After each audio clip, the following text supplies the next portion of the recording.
Thank you, and everybody let me know if you can hear me okay. Thank you, Purina Institute, for having me today.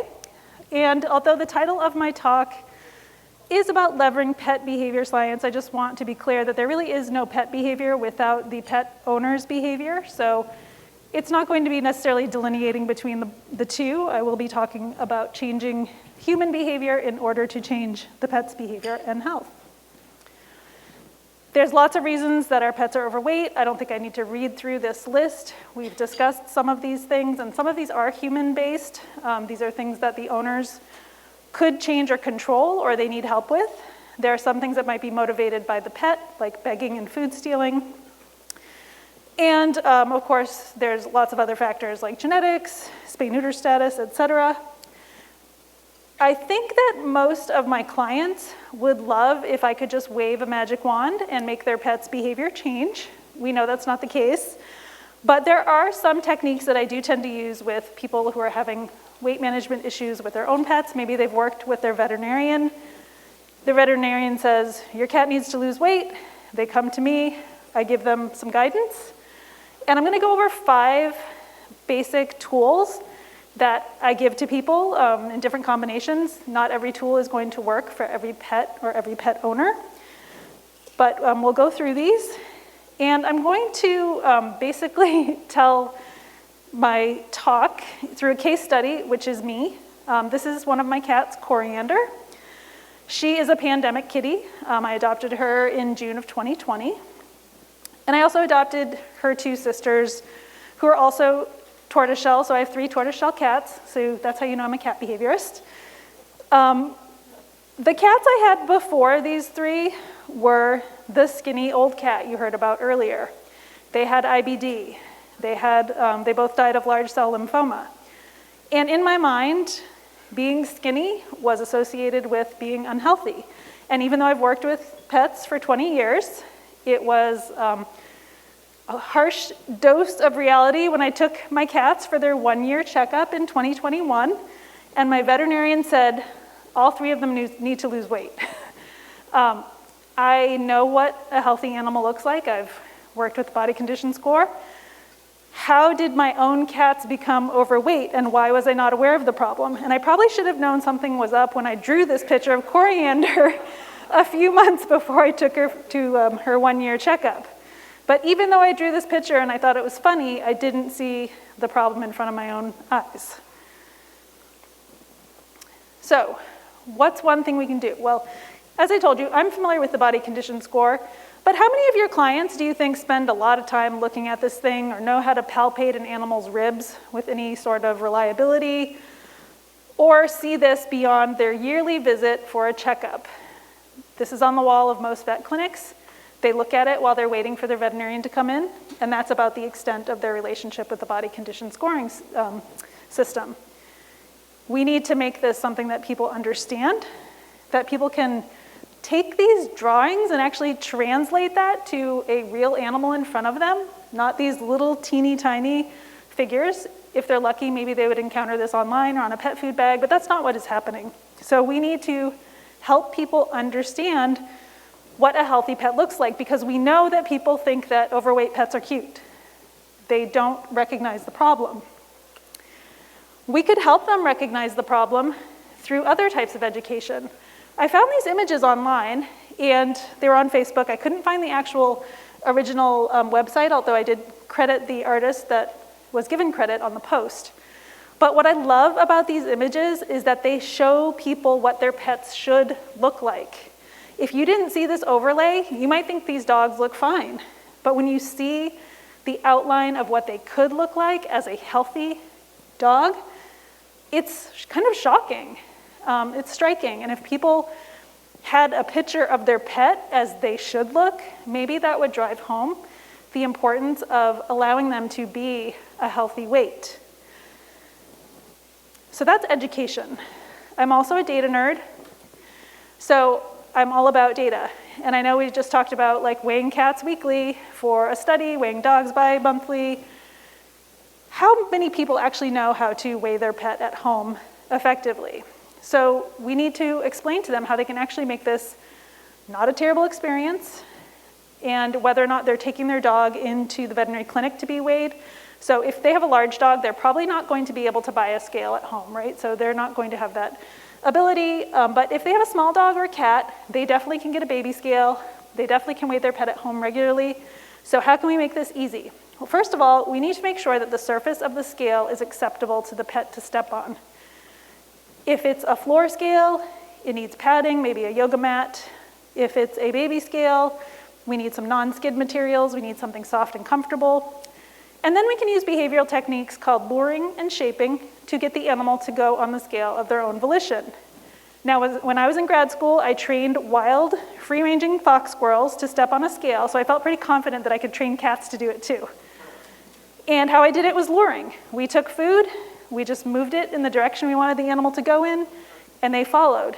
The scale is comfortable to step on. They didn't even really recognize that they were doing anything out of the ordinary. Shaping is another technique that I'll go over a little bit later, where we take successive approximations of a behavior. That means baby steps. So maybe they walk toward the scale. We reward them for that. Maybe they touch the scale. We reward them for that. They put one paw on the scale. We reward them for that until we get to the desired outcome, which is all 4 paws on the scale, sitting on the scale, waiting for you to get the weight. We reinforce the animal throughout this process, and basically we're making the scale fun to sit on.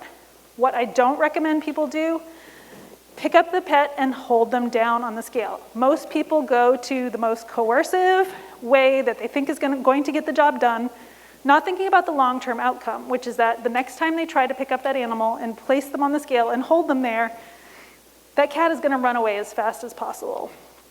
And the reason for this is really that a lot of animals don't like being restrained. They don't like being picked up, especially if their body's not supported correctly. And for that same reason, I don't recommend the pick up the cat, step on the scale, get off the scale, put the cat down, get back on the scale, then do some math. That's too complicated.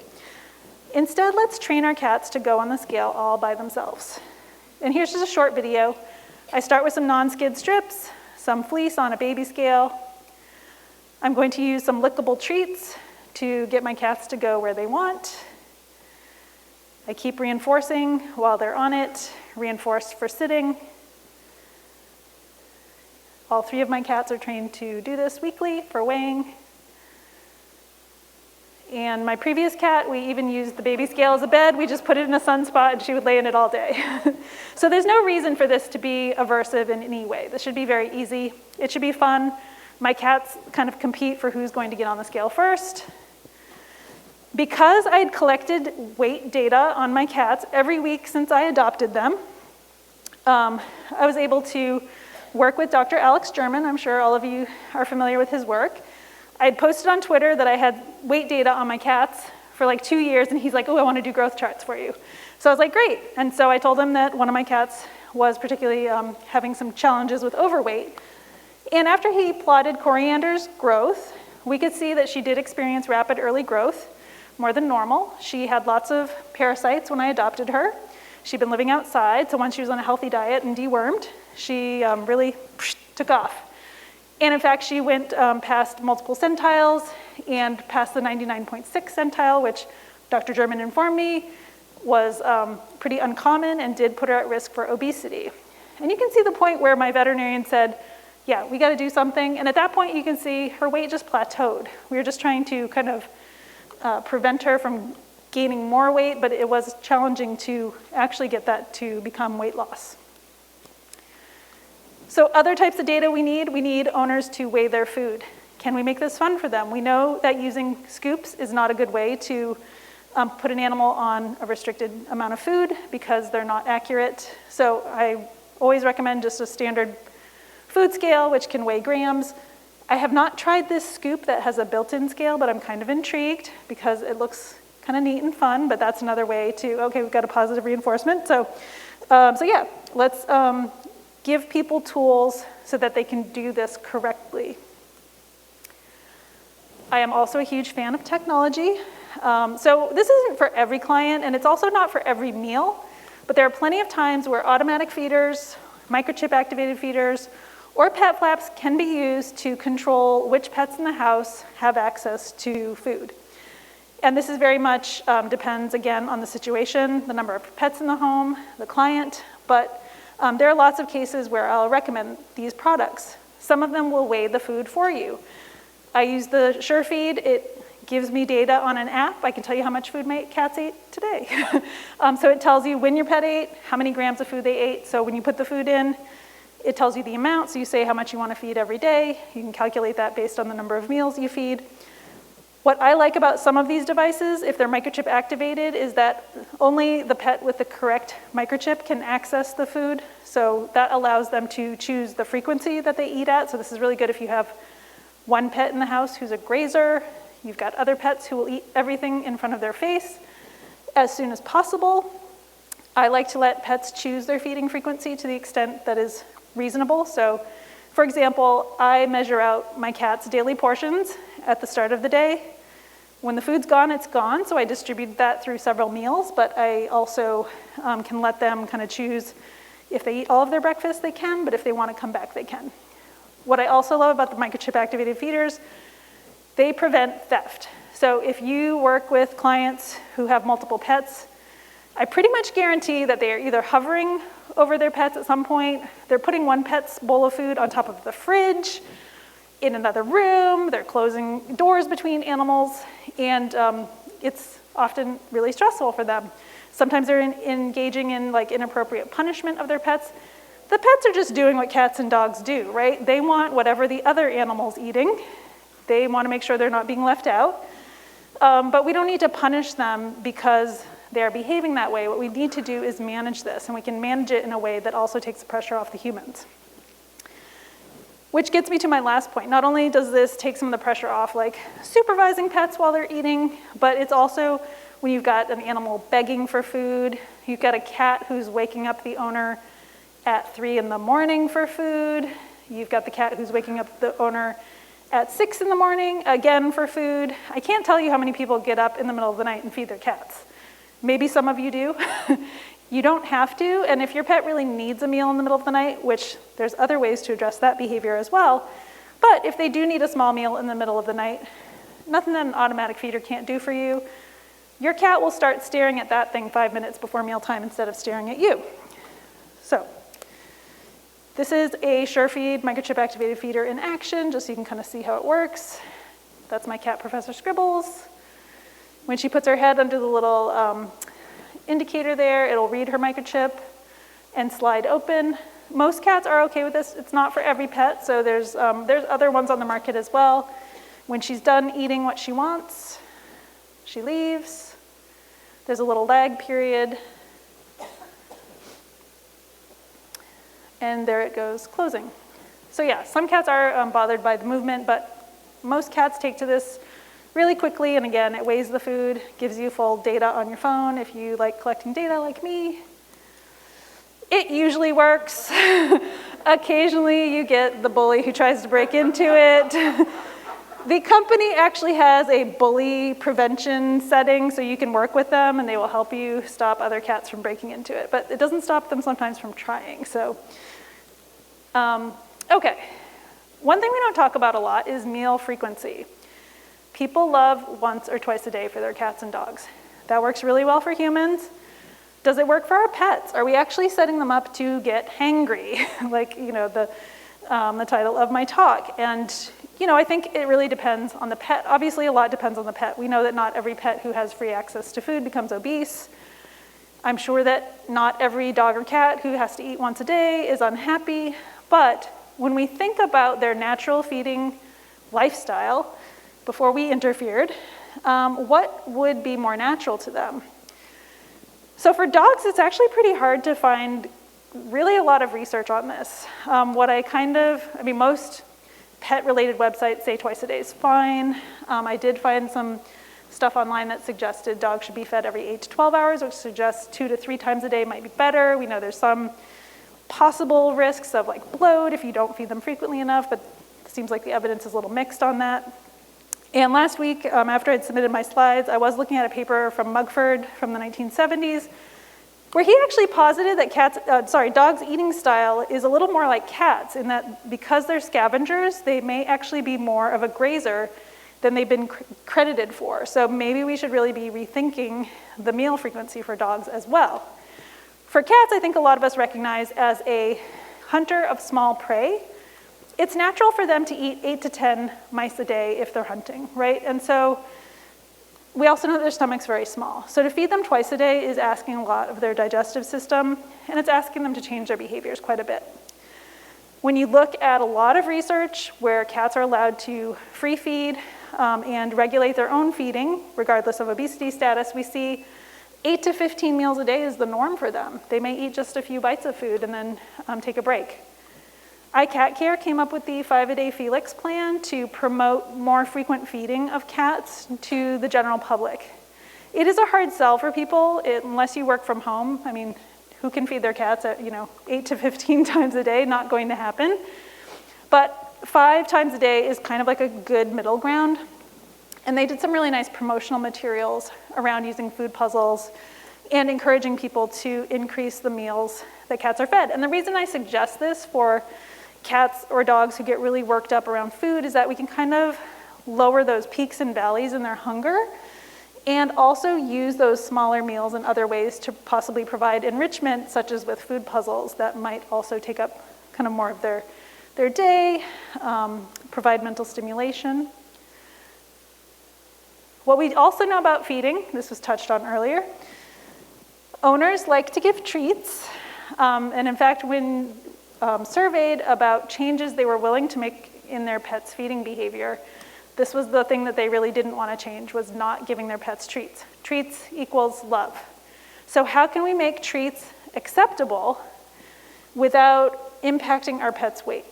So one thing is to look for low-calorie options. So that photo on the top is the pureed zucchini that my cat Coriander sometimes gets when she's being a little hangry. So this is an acceptable low-calorie snack for her. She will actually eat it. I had a client recently whose cat loves lettuce.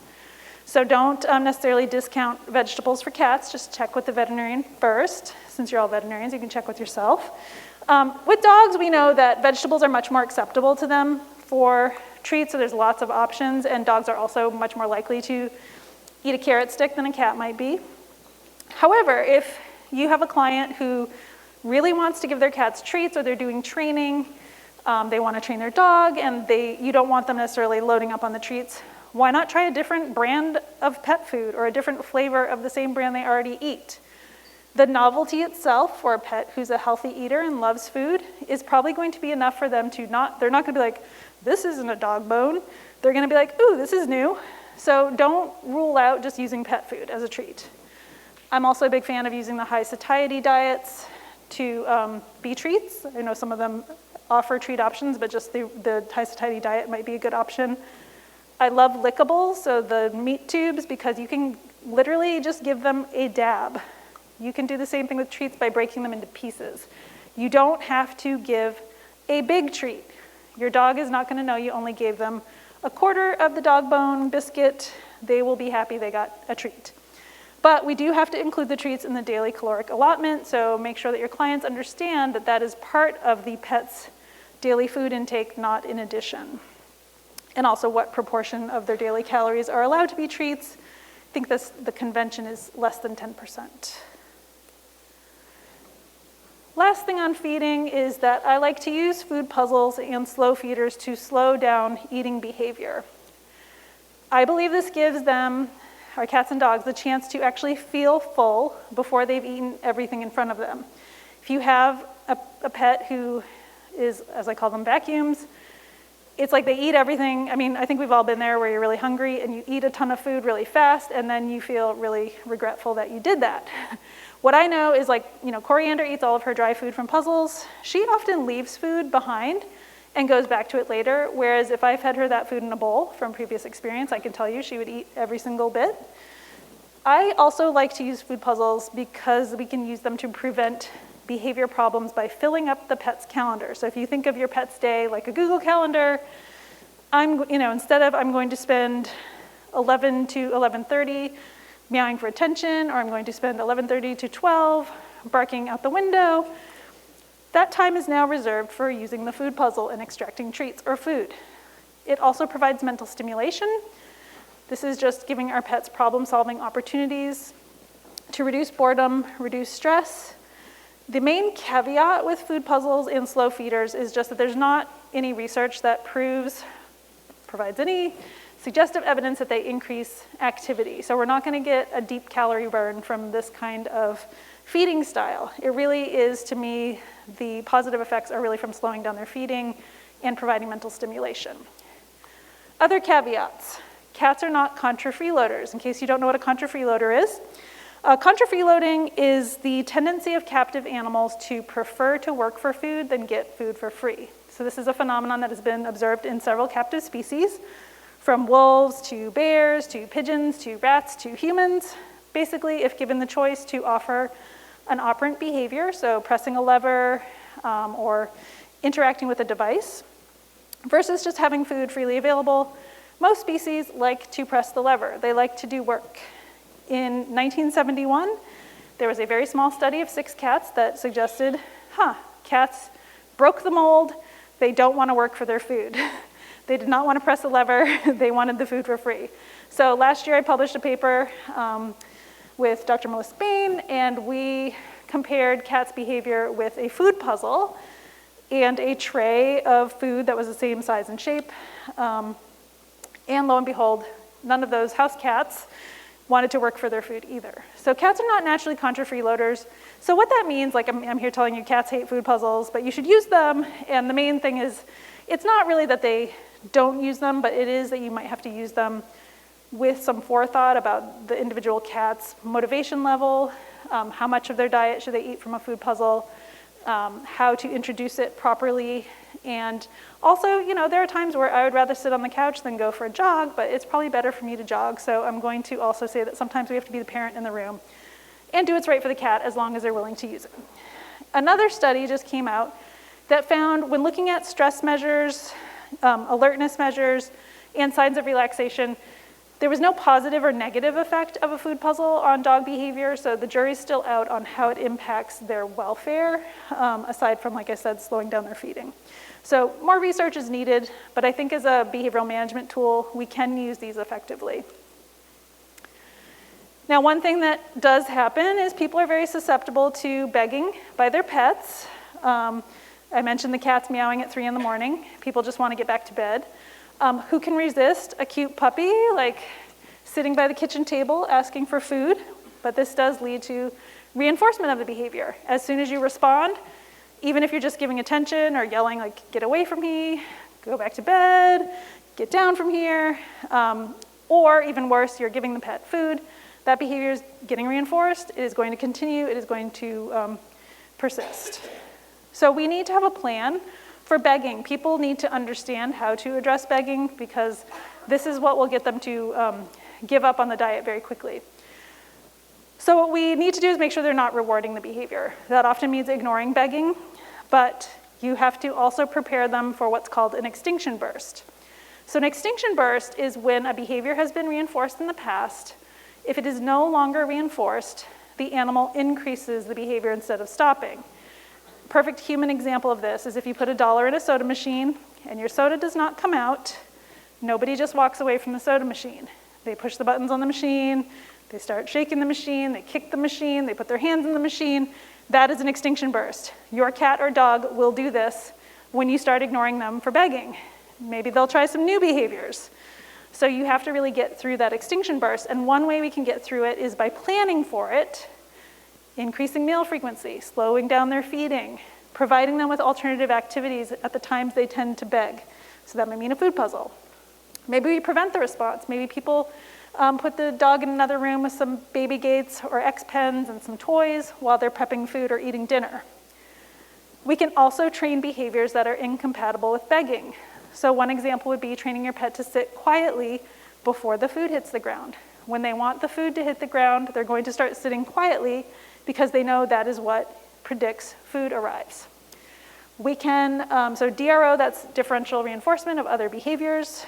We can train the pet to station on a mat. So they sit quietly on a mat, they get treats. The longer they sit on the mat, the more treats arrive. We can then introduce a remote treat dispenser. This is a manners minder in the bottom photo.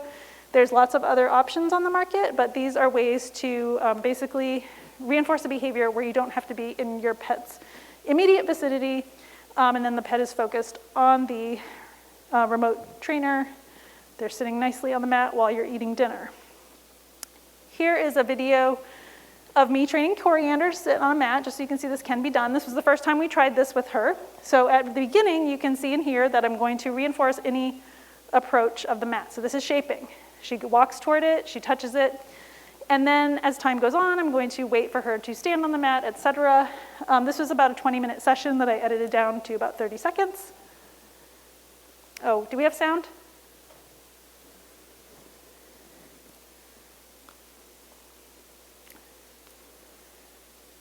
No sound? Okay. This video was supposed to have sound so you could hear the clicking and her meowing, but okay, so she's touching the mat.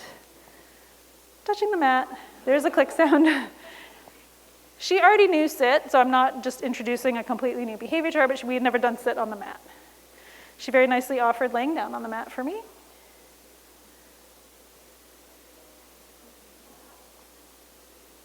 So that was, not every trial was perfect, but we start with approximations and work up to better behavior. She was a quick learner. So we can also use training for fun. So, I usually start my clients off with practical things like training their pet to sit on a mat, maybe go in their carrier, tolerate having certain parts of their body handled. But we can do parlor tricks, and this is really more about providing environmental stimulation and enrichment than like obedience or necessarily practical things. But it can enhance the pet owner relationship as well. And that gets me to my last point, which is really talking about the environment for our pets and its contribution to overweight and obesity. So this is my catio with all 3 of my cats in it. They can spend all day outdoors basically, but safely. I don't allow my cats to roam. And then indoors, I also have a lot of vertical space for them. They have choices of where they want to sit. There's a heated bed in there. So there's lots of things for them to do inside and out that keep them safe, keep us all happy. We don't talk enough about the impact of the environment on overweight and obesity. Frank McMillan wrote a really great paper on emotional overeating in our companion animals. And this is a theoretical paper. There's really not a lot of empirical studies on this, although it's been alluded to in many papers, including from Margie Shirk, who's here. But we know that it's very likely, based on studies of other species, that stress, frustration, boredom can lead to increases in food intake. We often focus on the effects of stress in the other direction, right? We think it makes pets anorexic, but there's certainly lots of evidence that there's potential for it to increase their food intake, not just of treats, but of any regularly available type of food. And this could be one potential explanation of why some free-fed pets do not become obese and others do. So a healthy environment should allow our cats and dogs to express species-typical behaviors. For dogs, that means digging, chewing, running, sniffing on a walk, having a little bit of opportunity to be a dog. For cats, that means expressing predatory behaviors through play, scratching, climbing, hiding. We want to cater to all of their senses. We're very visually oriented, so sometimes we forget that for our cats and dogs, olfaction is the most important thing. And we can use that to provide them with enrichment and more interesting experiences, but we also have to respect what might be stressful to them. We want an environment that reduces stress and provides safety, and there's lots of different ways we can do that. That might mean providing them with quiet spaces where they can retreat if they want to. It might mean respecting and understanding their body language and not physically interacting with them if that's not what they prefer. It might mean that we have appropriate social interactions with them, so not using punishment, using positive reinforcement to change behavior. We might need to manage situations between pets in the home to reduce stress, because there might be conflict due to lack of resources, lack of spaces, lack of positive experiences together. And we always want to give our pets a sense of choice and control. And these are some kind of buzzwords that have come up in the behavior community a lot recently, but our pets have like zero control over when they eat, whether they can reproduce, where they sleep, can they go outside, what do they have to do all day. So when we provide them with choices, whether that's through, again, a more enriched environment or having the option to walk away from a social interaction or the ability to choose to sniff on a walk instead of being tugged along because the human wants to get more steps in. These are just a few ways that we can make our pets happier through a healthier environment.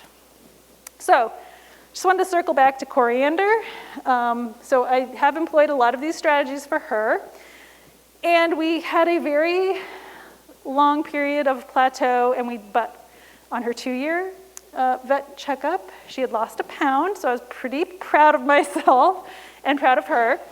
We had a little blip when we did a training class because she was getting a little extra food during training, so I had to kind of compensate. And you can see this little upward trend. This is all 3 of my cats. You can also see how different they're sisters, but they have very different weights. So it's been interesting to kind of see how similar their patterns of growth are in some ways, but different in others. So they're all kind of on a little upward trend right now, so we're tightening up, adjusting our feeding intake, and trying to get that flattened out again. So that's my talk. Thank you for your time. I will answer questions during the panel session.